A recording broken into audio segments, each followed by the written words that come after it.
The success of Andor, especially in the aftermath of the release of episodes 7, 8, and 9 of season 2, is kinda crazy, man. We're at a point with Star Wars where I think it's safe to say Star Wars isn't for kids anymore, and Disney, in a way, need to accept this. Even though that's what George Lucas said, and has said so many times, that he made Star Wars for kids, that it is a kids' audience, and yes, I'm assuming most of their revenue, most of their profit comes from selling the toys, selling merchandise, even video games, and who's playing and spending most of the time doing those things? It's kids. But Andor has just become Star Wars' highest rated series or movie or anything ever. On IMDb, episodes 8 and 9 of season 2 currently at the time of recording have a 9.8 rating. 9.8, which is higher than anything that's ever been for Star Wars. I think the other closest one was One Way Out, the episode from season 1 at the prison, escaping, and I believe that's a 9.5. So the fact they've even overtaken that is kind of wild.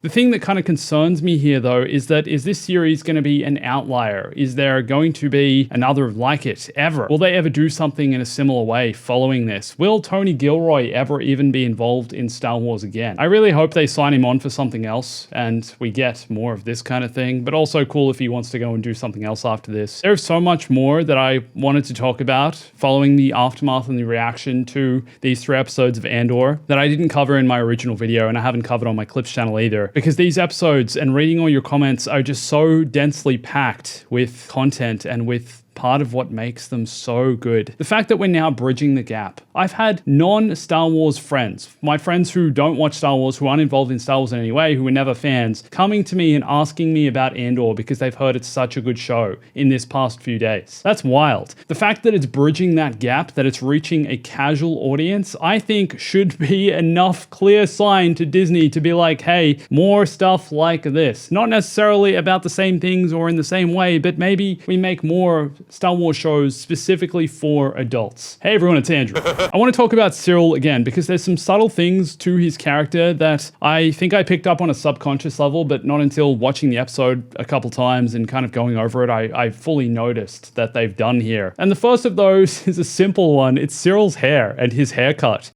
In episodes 7 and 8 of season 2, Cyril has longer hair than he's ever had in the entire series. And this is reflective of his character development. Cyril's at a point where he's being a little rebellious. He's literally letting his hair grow out a little bit more because he's questioning everything he's worked so hard for all these years. He's questioning his worldview, which comes crashing down in these 2 episodes with the Gorman massacre. It's such a simple visual cue that on a subconscious level just tells us where his character is at, where his mindset is at, and that he's going through some developmental change here, that his view is shifting. This is part of him breaking up with Dedra, part of the whole interaction he has with her, part of him questioning authority, questioning the Empire, the ISB, everything he's been working for, authority. And this all leads up to the climax after everything that's happened to Cyril, everything that's happening in the town square here, the Empire, the genocide that's occurring, and Cyril, in this moment, spots Andor, the man he's been obsessed with, the man he's been looking for all this time, having not seen him since the raid on Ferrix. But the icing on the cake in all of this is moments before Cyril's death, Andor looks at him after they've just had a fight, Cyril's got the weapon, and says, "Who are you?" It's so cold, it's so harsh on Cyril's character. Cassian, I think, remembers his face. He seems to look at him like he recognizes him but just can't place who he is. And it's such a simple, powerful message they're sending here. After all this time, with Cyril thinking he's been doing the right thing, trying to stand up for justice, find Andor, none of it mattered. He was just a disposable cog in the machine, and then meets his demise. Now, I also want to talk about the KX droids. Apparently, the show creators and Tony Gilroy had a different idea of how they originally wanted to introduce K2SO's character. And it was going to be an entire episode, episode 9 in fact, dedicated to introducing K2SO that would play out kind of like a horror movie. This episode was written by Dan Gilroy, Tony Gilroy's brother, and apparently the rebels were bringing this huge tanker ship to Yavin, and there was a KX unit trapped inside there hunting them down. Said it was going to be like a monster movie. And seeing as though we've witnessed how terrifying the KX droids are, I can't imagine what this would have been like. Apparently though, they decided against doing it because they simply couldn't afford it. It wasn't in the budget to likely have to build all the sets and probably do more of the CGI, and it was just out of the scope and range of things they were able to do with their budget for season 2 with what they'd already worked out. So they scrapped the idea and are introducing K2SO in a different way. But we certainly get that sense of horror from the KX droids in this season, and a lot of that is because of what was established with the KX droids in season 1. When Andor is arrested and we see what they're capable of, we see them able to outrun a human, catch the human, launch them into the air. The KX droids are basically like giant Terminators, seemingly indestructible. And part of what makes them so scary, I think, is their eyes, their emotionless face. When Cyril is placed in the waiting room when he's on his way to meet Dedra and we see the 6 KX droids sitting there, all of them turn their heads to Cyril at once. And even though they don't do anything in this moment, there's something about the stillness here, the quietness of this scene that makes them so scary. The zooming close-up on Cyril's face, the fact one is staring at him, and all of this just comes out of what we've seen them do in season 1. That one brief scene they were in. Yes, I know we saw K2SO in Rogue One, but it's not quite the same. K2SO was such a lovable character, I felt, that we don't really feel that same fear because of the way he was established there. It's more what was built in Andor. But genuinely, I don't think I've been more afraid ever watching Star Wars than when they introduce the KX droids into the genocide. When they come out of that building and start chasing down humans, when this woman gets knocked over and then is crawling along the floor trying to get away, as we see the KX droid behind her, I've never felt more shivers, more goosebumps, and more fear watching Star Wars than this. And then it's so simple. It cuts to her partner screaming as well on the ground, his face lying there helplessly wounded, and seeing her launched through the air, and that's all it took to kill her. It's such a scary way of introducing a villain and the KX droids. And then later in the episode when Cassian and Wilman are running away from K2SO, again, genuinely in this moment, I thought, oh my gosh, they're gonna kill Wilman. It's the fear of the unknown, knowing that this show is not afraid to kill characters, knowing what the KX droids are capable of, and it's funny that this becomes the lovable K2SO. There are a lot of explosions, but 2 people blending in. Freeze, right there. I also want to talk a bit more about character performances, actors' performances. After the genocide, as everyone's kind of running away, as Cassian is making his escape, and the radio announcement, the woman on the radio calling out to the galaxy for help. If you can hear me, if you believe in truth, if you have any faith left in truth, please mark this message and pass it forward.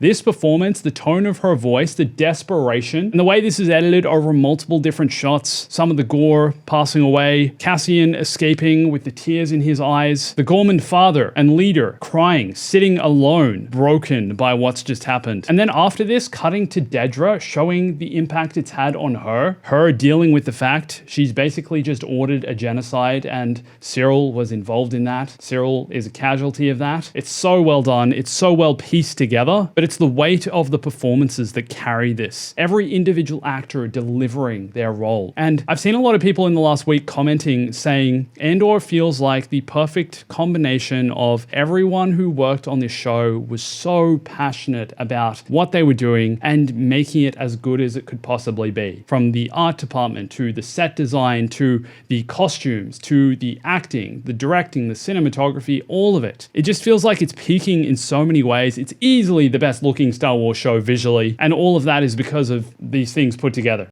Now, the other performance I wanted to talk about, which I think goes under the radar and people don't give enough credit to, is Anton Lesser playing Major Partagaz. In my opinion, he is the perfect Imperial, is such a callback to the Imperials from the original trilogy. The way he's cold, calculated, emotionally disconnected from all of this, he kind of just sees it as a game. And the way he scolds Dedra, he points out to her that she seems animated, that she seems emotional, him reminding her to keep her head. He doesn't even say, you shouldn't be doing this. He just points it out as if it's up to her to rein it in, as if this isn't part of the job. He's the perfect villain, and the way he's framed as well in the ISB headquarters on Coruscant, him just sitting alone in this big white room, all this space around him. He's the boss. He's in charge of this operation. He's in charge of giving Dedra orders, essentially. And what makes this so infuriating is that he is so far away from any of this. He will never personally be impacted by any of this. He's calling the shots from the safety of his well-lit, well-groomed, neat and tidy office. It's cold, it's sterile, it's affluent, and most importantly, it's safe. He is safe.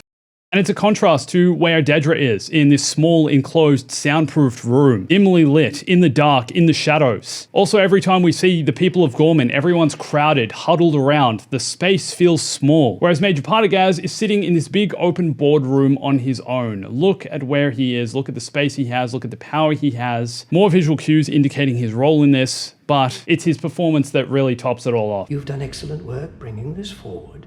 Everyone that matters knows how well you've played this. Speaking of performances, I know in my last video about this, I spoke about Mon Mothma, played by Genevieve O'Reilly, and how incredible I think her performance is. But watching the speech again she delivers, it was even better the second time around. I noticed as she gets later into the speech, not only does her tone of voice raise, but her voice also begins to crack. You can hear it starting to tremble just before she's about to basically denounce Emperor Palpatine.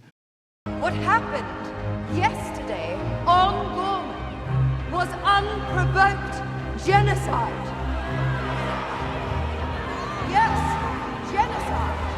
And that truth has been exiled from this chamber. And it feels like in this moment she's carrying the weight of the galaxy on her shoulders. After she drops the genocide line, after she says her true intentions for making the speech, building to the climax of the speech just before she's taken off air, it's the tremble in her voice that gives it that extra bit of emotion, that extra weight, that extra power. And it's so beautiful. And the monster screaming the loudest, the monster Eve helped create, the monster who will come for us all soon enough, is Emperor Palpatine.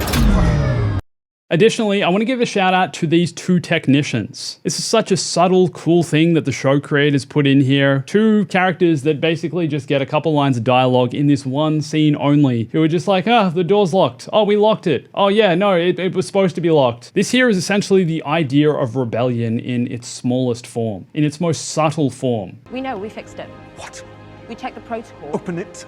You need the sequence key. So let's have it. We took it up to the security office yesterday. They're just gaslighting this ISB agent who wants the door open to get inside, to stop Mon Mothma's speech, to take her off the air. They're not doing anything wrong in this moment. They're not breaking any laws. They're just doing their job. And it's literally just so Mon Mothma can keep speaking. They're fighting for her speech. Such a small act of rebellion that goes such a long way, and I love that they included something like this. It's so genius because these two here represent everyone else in the galaxy who agrees with what Mon Mothma is saying. They're rebelling in their own way with the tools that they have.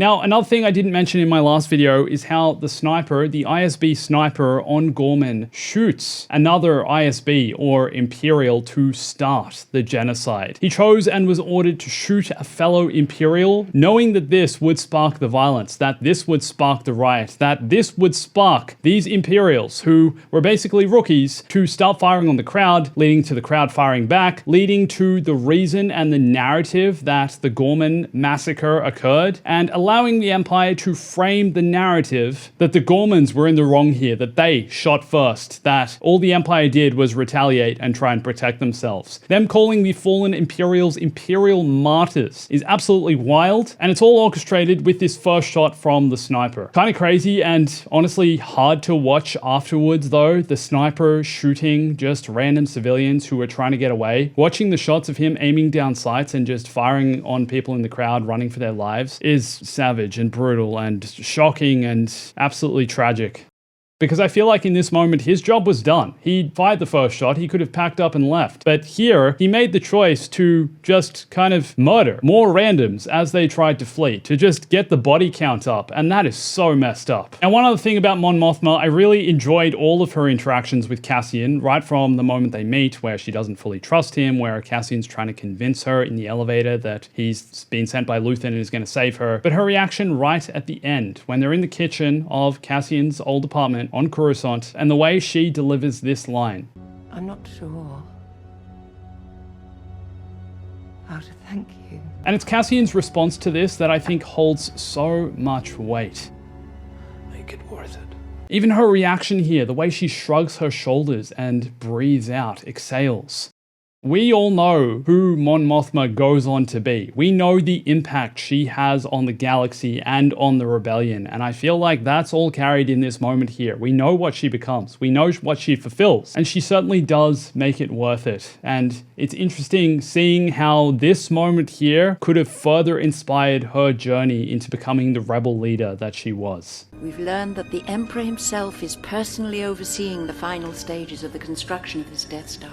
Man, I cannot wait for the finale. It is going to break me. I think I'm so sad and conflicted about it though, because it's ending. Andor is ending. This has been the best Star Wars show. I've enjoyed this more than anything. It's such a privilege and a pleasure to be able to talk about it with you guys as well. I'll have videos out about the finale soon. Maybe we'll even do a full recap of the series. So subscribe if you're not already. Come follow me on Instagram and Twitter for more as well. Watch this video for more Star Wars, and always remember, stay bombastic.